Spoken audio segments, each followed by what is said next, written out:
What's up, everybody? I did not expect to be live on this Thursday night, honestly. I gave you a heads up on Tuesday, but that's okay. We're here, and we are live and in color.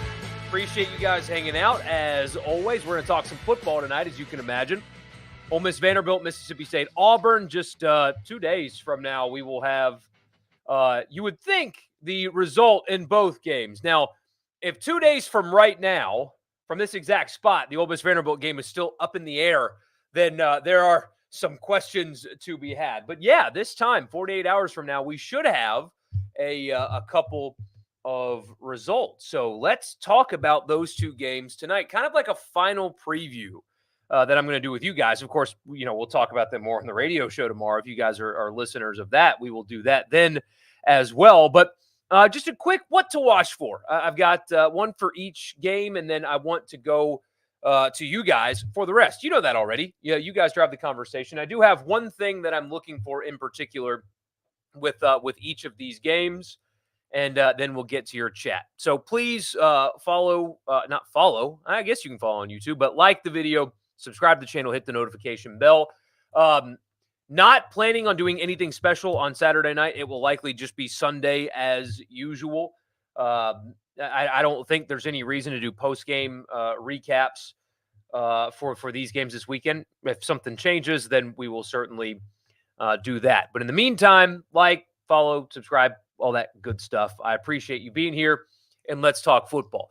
What to watch for? There's one glaring thing in this Mississippi State-Auburn game that I cannot stop thinking about, and I cannot wait to find out if they actually open the offense up a little bit. That is the thing that I'm watching for the most with State Auburn, because I mean, it's well established that Auburn's offense is not particularly good. There's this weird phenomenon that has happened with a few of our texters on the show today, where Haydad and I were talking about how Auburn's offense, they just can't score, and we had a couple of people say things like, "Well, they scored 18 against LSU and 21 against Ole Miss. That's scoring." It's like, first of all, in today's football, scoring 18 points is not a positive mark against anybody at all.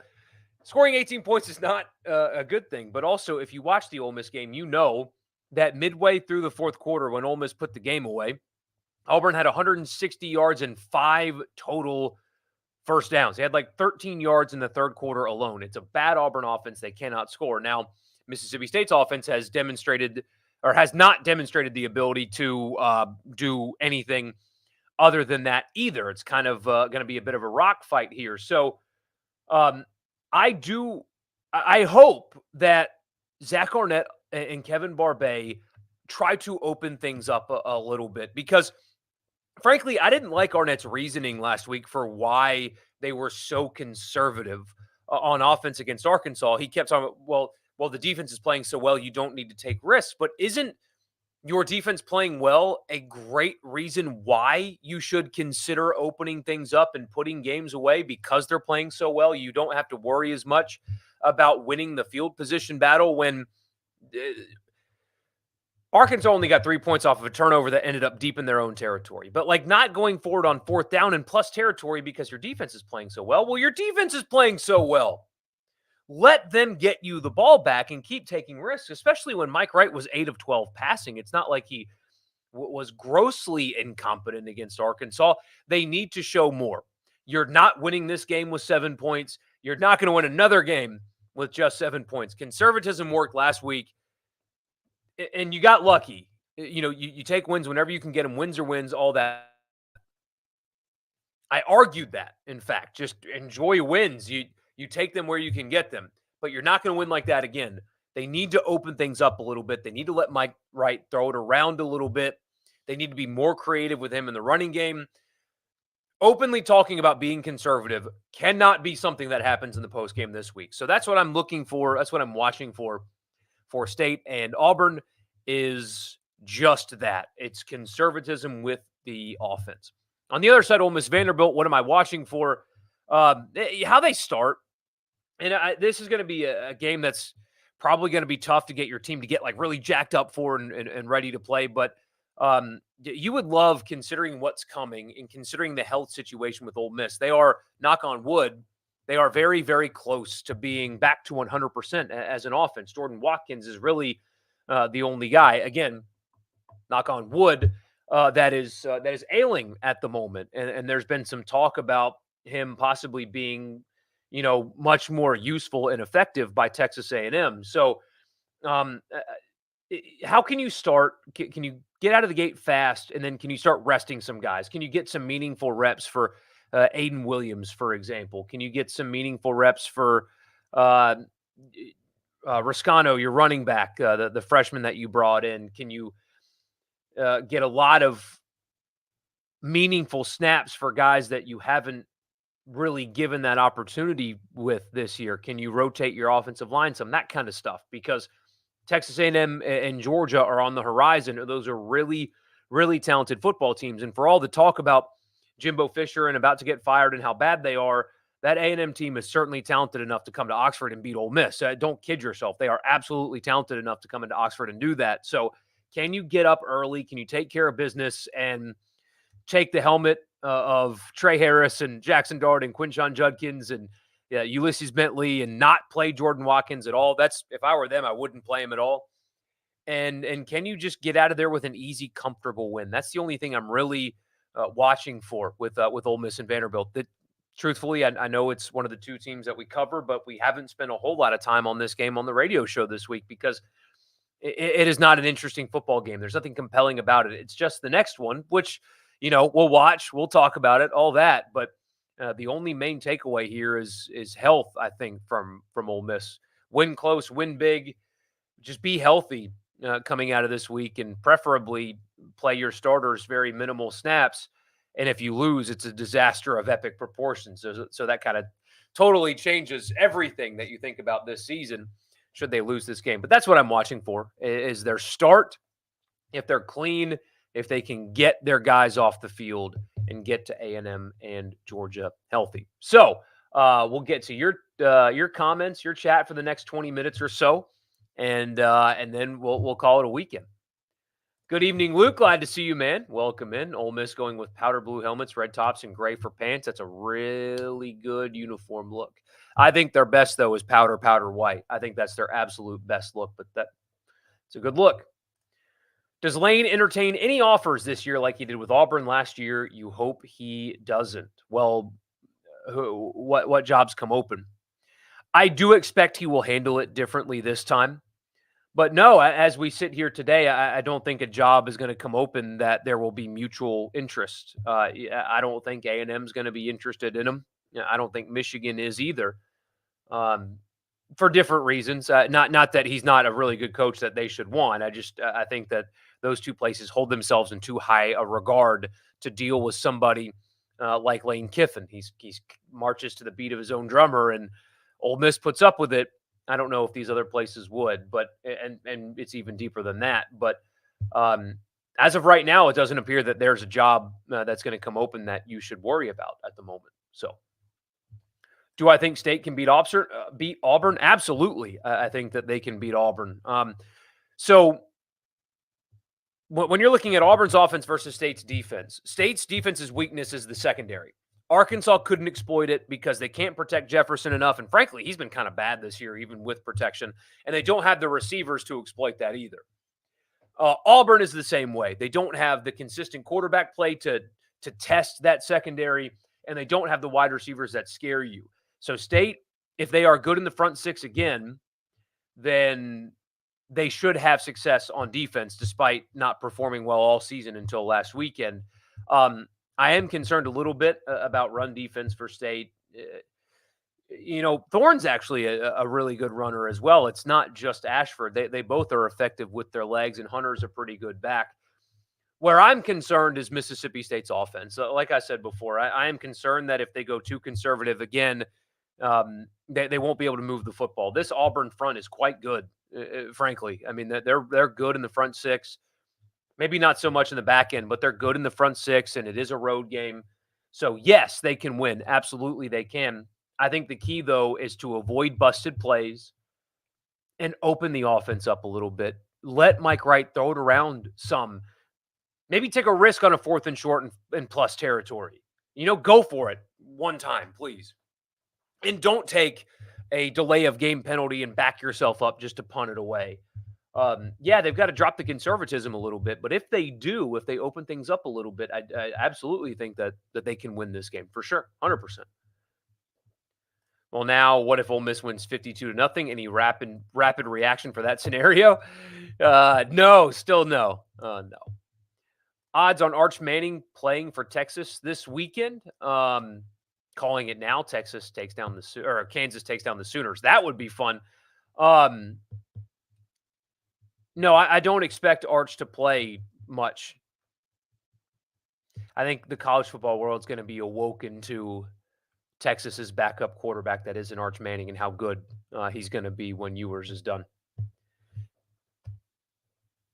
Kansas beating Oklahoma would be awesome, though. Oh, I'll watch that game just to hope to see it happen. You have almost nothing to add to the Vandy conversation. There's nothing really to add, man. I mean, that's the thing. Just win by a couple of scores and get out. Love the uniforms, though. A+. And for State, I wonder how many points will it take to win? 17-20. Going to need to see the offense do more because your defense can't hold your opponents to 3 every game, no matter how bad Auburn is. Is Ole Miss 6-1 at this point without Pete Golding? Hell no. Hell no. They are not 6-1 at this point without Pete Golding. That's why, and I still see Alabama people talking about him, and you know they can do what they want, I guess. But what he has done with the Ole Miss defense, when he took over a defense that was talent depleted in a lot of spots, especially on the defensive line, that linebacker as well, at least depth wise. Lost his 2 best secondary pieces, not named DeAndre Prince, to transfer, and like retooled that side of the ball in recruiting via portal, and then also has some contributions from Centarian Perkins as well that is helping. But portaled really well on the defensive line, and they're doing a really good job of keeping bodies fresh on that side of the ball as well. I mean, the rotation is really solid. They're getting good linebacker play. And what Ole Miss is really good at defensively is tackles for loss and sacks and turnovers. They create havoc on this defense. They are one of the better defenses in college football, or well, especially one of the better ones in the SEC at yards before contact for their opponent's running backs, which means they are making contact with running backs, or I guess quarterbacks, I suppose, but with a runner, they're like second in the SEC in that category. So what he has been able to do to kind of reshape the personnel, and they're still limited in terms of high-end personnel in a handful of spots on that defense, if we're being honest, to make them competent already in year one, where they are creating havoc with TFLs and sacks and turnovers.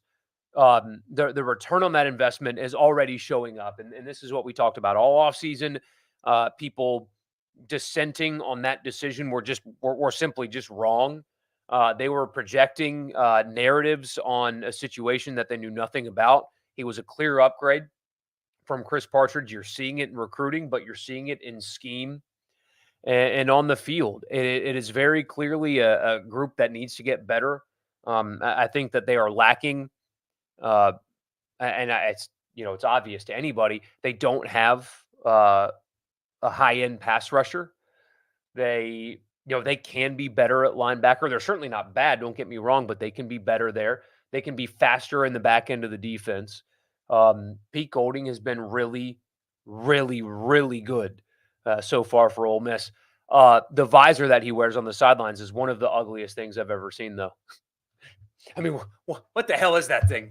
Somebody at Ole Miss needs to get him a better looking visor than that. That thing is awful, but otherwise it's been really good. Should the State offensive game plan be spread read option with a heavy dose of quarterback runs a la Dan Mullen? Absolutely it should. Now, Wright is not as physical as the Mullen quarterbacks that you're accustomed to. But yeah, I mean, Mike Wright is really good in space, so get him in space. You need to see more creativity in the run game from State's offense this week. Also, throw more than 12 passes. Your receivers have an advantage over Auburn's defensive backs. If Ole Miss gets a huge lead, will Walker Howard get mop-up duty? That is how I would handle it, yes. That is how I would handle it. I wouldn't play Spencer Sanders. I know that he's getting paid a lot, and maybe they just throw him a bone to let him play despite coming to Ole Miss and not winning the job like he thought he was going to. But Spencer Sanders isn't helping you next year. He's not going to be on your team. So um, every one of those reps should go to Walker Howard. And then if the former high school sophomore that joined their team is available to play, then possibly him too. But I don't know if they're going to get that much of a lead. I mean, Georgia was only up 10 on Vanderbilt in the second half, So, they got to take care of that business first. But yes, if they do get a lead, Walker Howard needs to be the guy that takes all the reps against an SEC team. You're not worried about a red shirt. He did that last year, and you need to prepare him for the future. You don't need to prepare Spencer Sanders for the future. He's not part of your future. He is gone after this year. So, agreed. This is a very workmanlike defense that is bending, but critically not breaking for once. You think Golding is the key to that? Absolutely. They're much better coached. They're much better taught. Absolutely. I mean, they've got some guys on the defensive line that are playing well, but this sounds disrespectful. I don't mean it to, but it's a group of role players. That's what Ole Miss's defensive line is. It's a group of role players that very clearly seem to be totally comfortable in their role, and they're playing a bunch of guys too, but there's not that guy that's like, ooh, that's the kind of player you see in the SEC on the defensive line, just an absolute stud. Now, don't get me wrong, there's a couple of guys that I think will get shots at the next level, but you guys know what I'm talking about. There's no Marquise Haynes on this defensive line at Ole Miss, and yet they're still highly, highly, highly productive. How tanked does Michigan get from this ordeal? The more I learn, the more I kind of change my stance. I've been, from the beginning of this, that the players should not get punished for this and that they should force the termination of coaches or whatever, but causing the players to, miss the postseason or whatever would be a disservice. But man, the more I read about this and the more I think about this, the more egregious it is. With every new story that comes out, I've noticed that there are a lot of people that are not reading the stories that come out about this. Because you got national talking heads that are still today talking about, well, everybody tries to steal signs. Nobody does it like this. This is a uniquely intricate network of spies doing espionage on programs all over the country that was well known and established and understood by the coaches at Michigan. It wasn't just the staffer going rogue. Everybody knew it, and their opponents knew it. And Ross Dellinger reporting today that TCU could see his play sheet that he was holding with their signals on it. So they did dummy signals and put up 51 on their asses. I think that they need to get punished harshly. If I am a member of the Big Ten, I am calling for their banishment from the Big Ten championship this year, should they make it. I'm calling for an extensive review of every game that they've played in under Jim Harbaugh at this point. I do not think, after reading all of this and digesting it all, frankly, if everybody does something like this, they don't. But they're the ones that got caught. And it's remarkably stupid. And it's against many rules and ethics codes and all of that. And I think, frankly, I don't think that they should be allowed in the postseason. If you are any of their future opponents, how can you trust the integrity of their games? If you've played Michigan already this year, how can you believe that your game wasn't compromised? I mean, they've got – so they played Rutgers earlier this year where it was close at half and then Michigan pulled away, and Schiano at halftime was like, hey, something's up here. If I'm Rutgers, I know it was 31-7, but still, I'm losing my mind. They had all of our signals. They knew what was coming and obtained it in ways that are completely unethical and against the rules 5 times over, and doing it in ways that none of us do. They're not sitting in a press box with binoculars trying to figure out during the course of the game. Every game that they've played in should be called into question. And if I'm Penn State, how can you trust, if you're Penn State, that game is going to be done with integrity. I mean, Penn State now for the next 2 weeks has to change everything about their offensive calls. You know how hard that is? How difficult that's going to be for them to make sure that Michigan won't know any of their signs? That's a lot of work. I wouldn't trust it. So I think Michigan needs to be punished severely. I think Jim Harbaugh and any of the staff members that were involved in this, offensive coordinator, defensive coordinator, any position coach, anybody that they can determine was involved in this in any way should not be allowed to coach for some period of time. I think that you should probably consider shutting them down for the year. Truly, I know that's harsh, but read the stuff. I mean, don't just look at the headline. Read the details and watch the videos. I mean, in the Ohio State game last year, he's got his sheet in his hand and he's talking to the defensive coordinator, and they are changing during the course of the game. That this was a widely known and understood phenomenon that they need to be punished for, and they need to be punished harshly for. And if I'm the NCAA, I'm trying to get any semblance of power back, and this is a great opportunity for them to do that. You think Zachary Franklin finally has a big day this Saturday? That would be good for him. He kind of needs it. Also, Bama fans don't understand that Pete didn't get to run 100% of his scheme and system there. There's truth to that. Where I think the Rebs finished in the recruiting rankings at the end of the cycle, and what is their recruiting ceiling? So somewhere in the top 20, I think, is where they'll finish.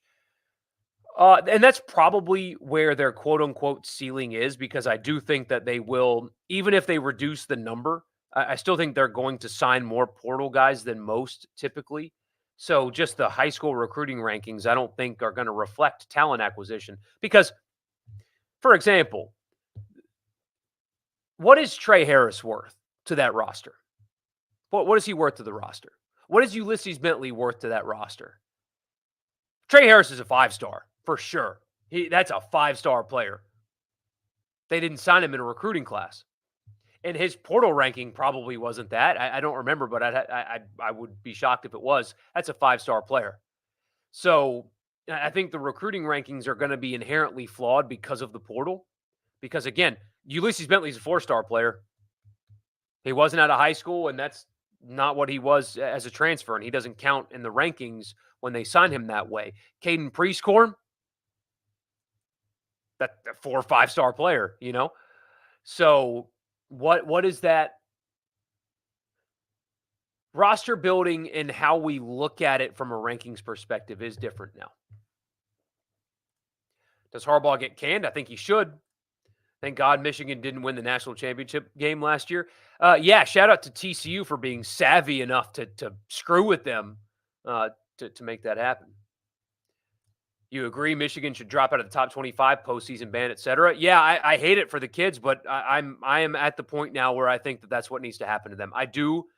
The people that are just, oh, what's the big deal? There is very clearly had an advantage that is not had by others when you're talking about the game. I'm not talking about recruiting or talent acquisition.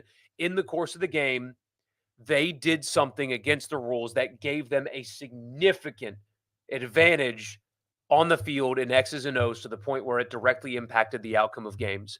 That has to be punished severely. Has to be. No, that offensive coordinator, I don't believe, has any relation to Charlie. I could be wrong.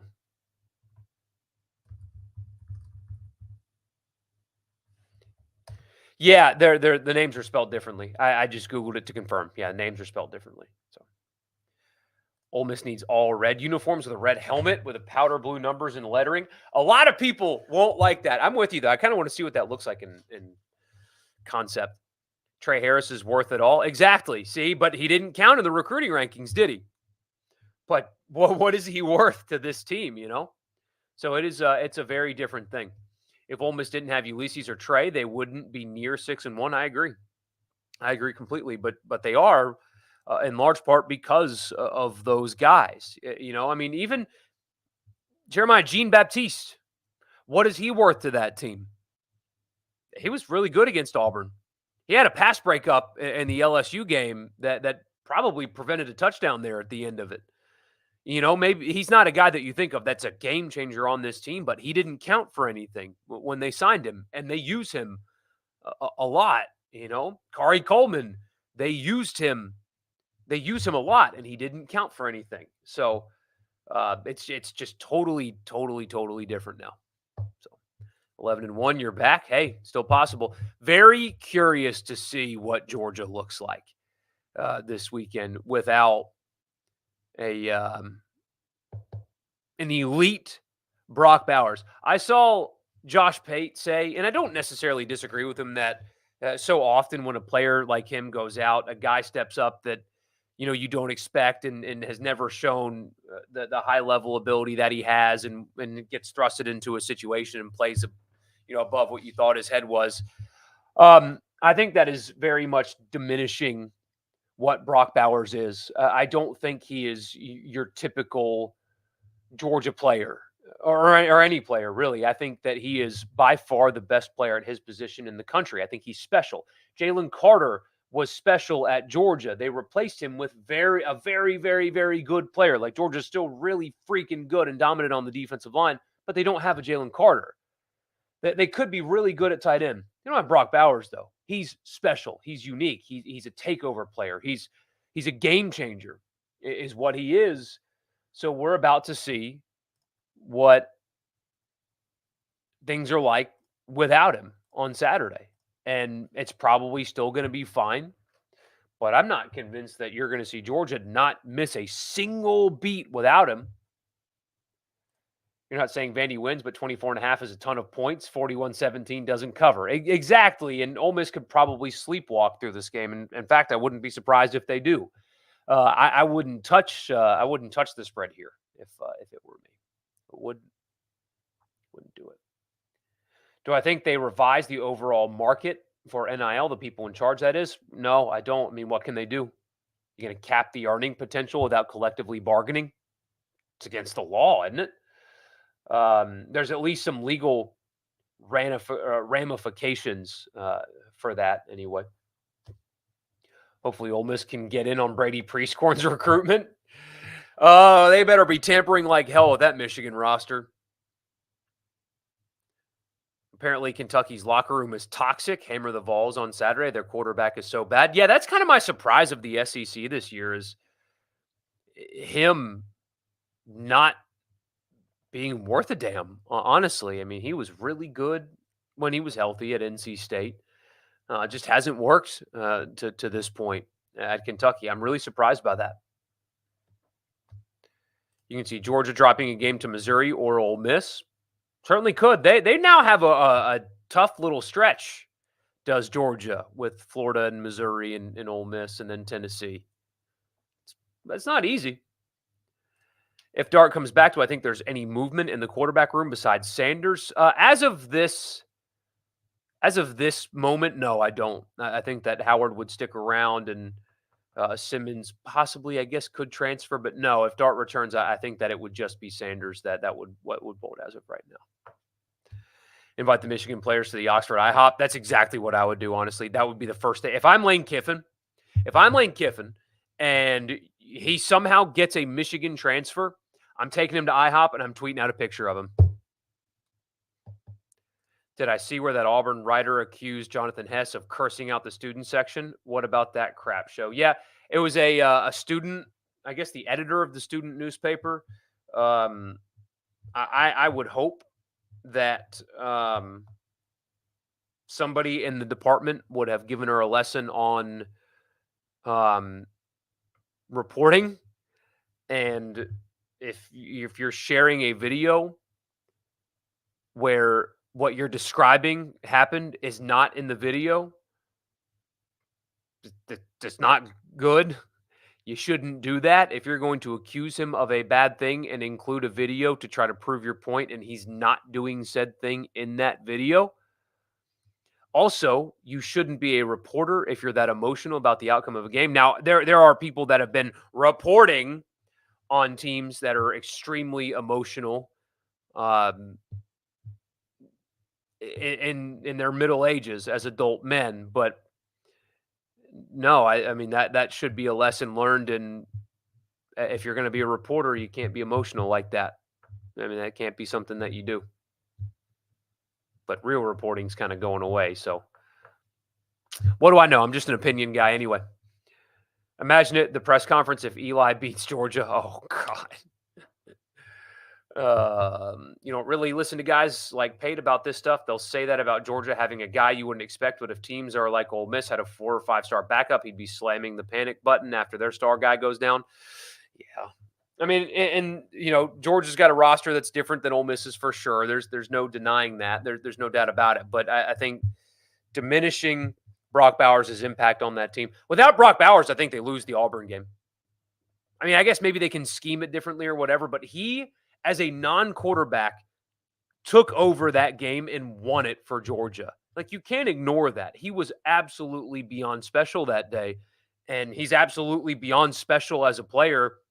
And just to think that, no, nothing's going to change at all, missing him, I simply do not agree. Now, they're still going to be really, really freaking good and probably, win the rest of their games comfortably and all that. But still, I would like to see it first before I say that Brock Bowers being gone is no big deal. So anyway, I got to run, guys. Thank you so much for tuning in. I appreciate you. Like the video, subscribe, all that stuff.